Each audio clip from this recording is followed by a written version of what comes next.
यानी कि उत्तर प्रदेश में 20% आबादी का हिस्सा रहने वाले मुस्लिम समाज को इस झुंझुने को पकड़ा करके कहा गया कि अब्दुल, तुम इससे मनोरंजन करो, इस झुंझुने से खेलो, ये झुंझुना ही तुम्हारा भविष्य है। और अब्दुल भी खुश है, इस झुंझुने को लेकर के दिन रात घूमता रहता है कि हमारे अखिलेश भैया ने ये झुंझुना पकड़ाया है। वीडियो में देखिए, ये है महानुभाव माननीय राष्ट्रीय अध्यक्ष समाजवादी पार्टी अखिलेश यादव। इन्होंने पीडीए का नारा दिया। पीडीए के इनके हिसाब से मतलब होता है पिछड़ा, दलित और अल्पसंख्यक की भागीदारी। लेकिन हम कहते हैं कि पीडीए का इनके हिसाब से मतलब होना चाहिए पिछड़ा, दलित, अत्याचार। जी हाँ, पिछड़ा, दलित और अत्याचार, यानी कि पिछड़े और दलितों के ऊपर जितनी भी अत्याचार कर सकते हो कर लो। इस लाल टोपी के अंदर सब कुछ छूट है। क्यों मैं ऐसा कहता हूं कि क्या वाकई में इन्होंने जो भी चुनाव जीतने के बाद अगर भागीदारी की बात कर, तो क्या समाजवादी पार्टी वाकई में पिछड़े, दलितों और अल्पसंख्यकों को भागीदारी देती है? चलिए उसी को विस्तार से समझते हैं। उत्तर प्रदेश में देखिए, अखिलेश यादव थे नेता प्रतिपक्ष, यानी कि अपोजिशन के लीडर थे विधानसभा के। जब तक थे खूब हो हंगामा किया उन्होंने विधानसभा के अंदर, जब भी कार्रवाइयां होती थी। अब देखिएगा, वो नवागत सांसद हो चुके हैं। अब केंद्र की सत्ता में बैठने को ललायित थे। हालांकि मंसूबा पूरा नहीं हो पाया, इंडिया गठबंधन बनाया, फिर भी मुंह की खानी पड़ी। 30 सीटें जीत करके समाजवादी पार्टी इस समय उस विजय रथ के घोड़े पर सवार है, जहां उसको लगता है कि मैं पूरी दुनिया ही जीत लूंगा। और उसी घोड़े पर बैठ करके 2027 उत्तर प्रदेश विधानसभा चुनाव जीतने की तैयारी में अखिलेश यादव लगे हैं। हालांकि नेता प्रतिपक्ष की कुर्सी उन्हें छोड़नी पड़ी, क्योंकि देश की संसद में वो सांसद बन करके गए। अब लोकसभा में इस समय वो हटकेलियां करते हुए नजर आ रहे हैं। अब आते हैं कि जब नेता प्रतिपक्ष की कुर्सी छुड़ी, तो उस पर हक किसका होना चाहिए? क्योंकि अखिलेश यादव ने तो चुनाव में वोट मांगा था पिछड़ा, दलित और अल्पसंख्यक। उन्होंने नारा दिया था पीडीए, यानी पिछड़ा, दलित और अल्पसंख्यक। अगर पीडीए का नारा था, तो नेता प्रतिपक्ष की कुर्सी किसकी होनी चाहिए? एक सीधा सा सवाल है। कोई अनपढ़ गवार व्यक्ति भी होगा तो बताएगा, उसे यही लगेगा कि जो पीडीए का नारा अखिलेश यादव ने दिया, वोट लिया झोली भर करके, झोली भर भर के वोट लिया, 37 सीटें जीती जो आज तक नहीं जीती थी। तो सीधी सी बात है कि नेता प्रतिपक्ष की कुर्सी भी पीडीए के खाते में जानी चाहिए थी। यानी कि या तो पिछड़े के साथ जाना चाहिए, या फिर दलित के साथ जानी चाहिए थी, या फिर अल्पसंख्यक यानी मुस्लिम समाज के साथ जानी चाहिए थी। लेकिन गई क्या? नहीं गई। नेता प्रतिपक्ष कौन बने? माता प्रसाद पांडे। देखिएगा तस्वीरों में इनकी, आपको दिख रही होगी तस्वीरें स्क्रीन पर। आज की ब्रेकिंग न्यूज है, माता प्रसाद पांडे को नेता प्रतिपक्ष बनाया गया। अब सोचिएगा, इस लाल टोपी को मैं बार बार क्यों कहता कि इसका जो चरित्र है, उस चरित्र में कोई चरित्र छिपा ही नहीं है, यानी कि बिना चरित्र वाले है। इस लाल टोपी की साजिशें हैं बहुजन और दलित समाज के लिए, और खास तौर से मुस्लिम समाज के लिए समझना होगा। नेता प्रतिपक्ष की कुर्सी खाली हुई अखिलेश यादव की, और उस कुर्सी पर बैठाया किसे जाता है? ना उसमें पिछड़ा बैठता है, ना दलित बैठता है, ना अल्पसंख्यक बैठता है। जिस मुस्लिम समाज ने झोले भर भर के उठ दिए, झोले भर भर के उठ दिए, उन्होंने कहा कि अखिलेश यादव हैं तो संविधान बचेगा, अखिलेश यादव हैं तो भारतीय जनता पार्टी को चुनाव हराएंगे, अखिलेश यादव हैं तो संविधान सुरक्षित है। और सेकुलरिज्म के नाम पर जिस अखिलेश यादव को वोट ही दिया, मुस्लिम समाज ने और बहन मायावती को कहा कि बी टीम है, बीजेपी के, हम बीएसपी से दूरी बनाते हैं। उस अखिलेश यादव ने देखिए, जब नेता प्रतिपक्ष की कुर्सी देने की बात आई, तो माता प्रसाद पांडे को बैठाते हैं, और यही मुस्लिम समाज जिसने झोली भर भर के वोट दिया, उसके हाथ में एक झुंझुना पकड़ा दिया जाता है।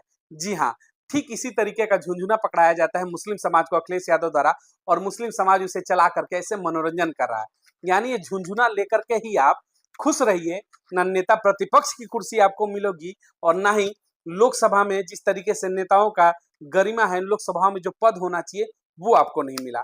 यानी कि मुस्लिम समाज के हाथ में ये झुंझुना पकड़ा दिया गया, और मुस्लिम समाज को उत्तर प्रदेश के नेता प्रतिपक्ष का जो सीट है वो माता प्रसाद पांडे के पास चला गया। यानी कि उत्तर प्रदेश में 20% आबादी का हिस्सा रहने वाले मुस्लिम समाज को इस झुंझुने को पकड़ा करके कहा गया कि अब्दुल, तुम इससे मनोरंजन करो, इस झुंझुने से खेलो, ये झुंझुना ही तुम्हारा भविष्य है।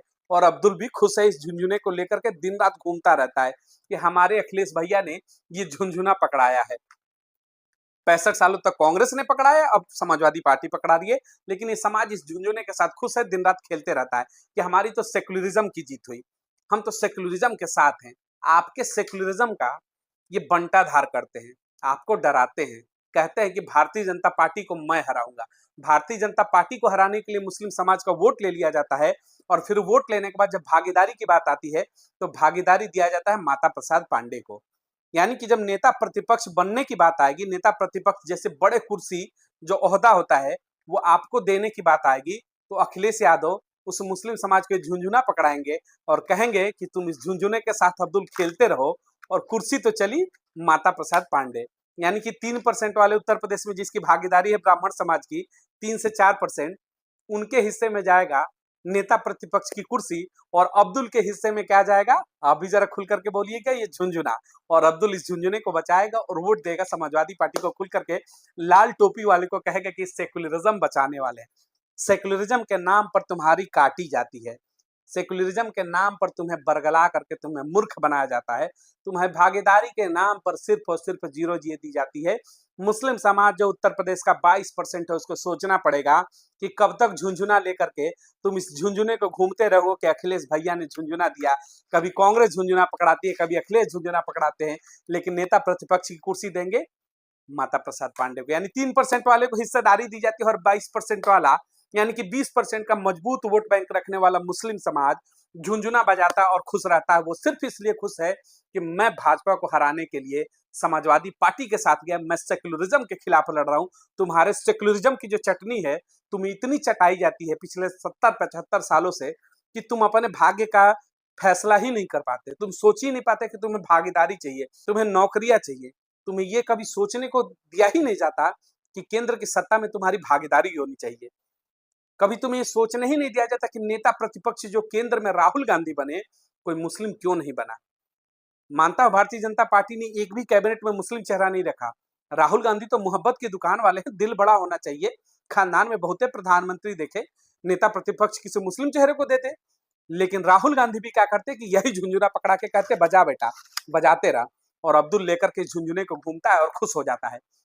फिर उत्तर प्रदेश की अगर बात करते हैं तो विधान परिषद में नेता प्रतिपक्ष की कुर्सी जब खाली होते तो फिर अखिलेश यादव कहते कि ले बेटा अब्दुल, तू ये झुंझुना लेकर के बजाते रह, तू 20% है, फिर भी तेरी औकात यही कि तू झुंझुना बजाएगा।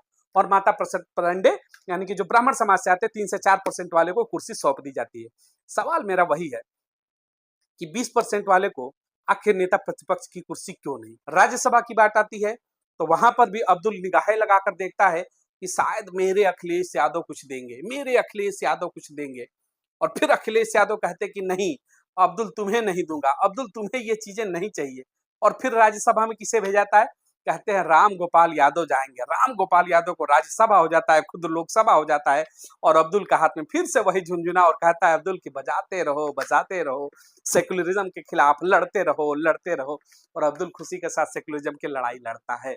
लड़ो, जो बीएसपी तुम्हें कहती है कि तुम्हें भागीदारी देंगे, अब्दुल जिसकी जितनी संख्या भारी उसकी उतनी हिस्सेदारी। बीएसपी कहती है कि तुम 20% हो उत्तर प्रदेश में, अगर नेता प्रतिपक्ष तुम्हें बनना पड़ा तो मैं तुम्हें बनाऊंगी, अगर तुम्हें कैबिनेट लेवल का चाहिए, कैबिनेट मिनिस्टर चाहिए पावर, तो मैं तुम्हें दूंगी। केंद्र की सत्ता में संसद में मैं तुम्हें हाथी पर चढ़कर जाने को कहूंगी कि अब्दुल दरी नहीं बिछाएगा, अब्दुल हाथी पर चढ़ करके संसद जाएगा। लेकिन अब्दुल कहता है कि ना मैं हाथी पर चढ़ूंगा ना मैं संसद जाऊंगा, क्योंकि बीएसपी भारतीय जनता पार्टी की टीम है। और ये अब्दुल कहता है कि मैं खुश हूं कि झुंझुना ही बजाऊंगा। बजाते रहो झुंझुना अब्दुल, लेकिन तुम्हारे किस्मत के साथ ही अखिलेश यादव खिलवाड़ कर रहे हैं। सोचना तुम्हें होगा कि तुम्हारी भागीदारी आखिर क्यों नहीं। 20% वाले मुस्लिम समाज के हाथ में अभी भी कटोरा, एक तरीके से कह सकते हैं राजनीतिक कटोरा जो होता है, वो खाली पड़ा हुआ है। उस कटोरे में ना सिक्के की खनक है, ना उस कटोरे में कोई उम्मीद है। क्योंकि खाली कटोरा लेकर के अब्दुल घूमता है, कहता है कि मैंने भाजपा को हराने के लिए कभी सपा का साथ दे दिया, कभी कांग्रेस का, लेकिन खुद सत्ता के भागीदार बनने का उन्होंने कभी प्रयास ही नहीं किया। तो ये जो पीडीए का नारा था, इसे समझना होगा। ये पीडीए का जो नारा है, सिर्फ और सिर्फ पिछड़ा दलित अत्याचार है। ये पिछड़ा दलित अल्पसंख्यक की भागीदारी की बात नहीं करते हैं, ये सिर्फ और सिर्फ पिछड़े और दलितों के अत्याचार की बात करने वाली पार्टी है समाजवादी पार्टी। इनका नारा है, ये खुल करके चेतावनी दे रहे हैं दलित समाज को। दलित समाज को सोचना होगा, खुली चुनौती दे रहे हैं अखिलेश यादव कि सुन लो, मैं पीडीए लेकर के आ रहा हूं। अखिलेश यादव चुनौती के साथ कह रहे हैं कि मैं दलित समाज सुन ले, आंख कान खोल करके, मैं पीडीए लेकर के आ रहा हूं। और दलित समाज समझता है कि पिछड़ा दलित अल्पसंख्यक तालियां बजाता है कि अखिलेश यादव पीडीए लेकर आ रहे हैं, पीडीए लेकर के आ रहे हैं।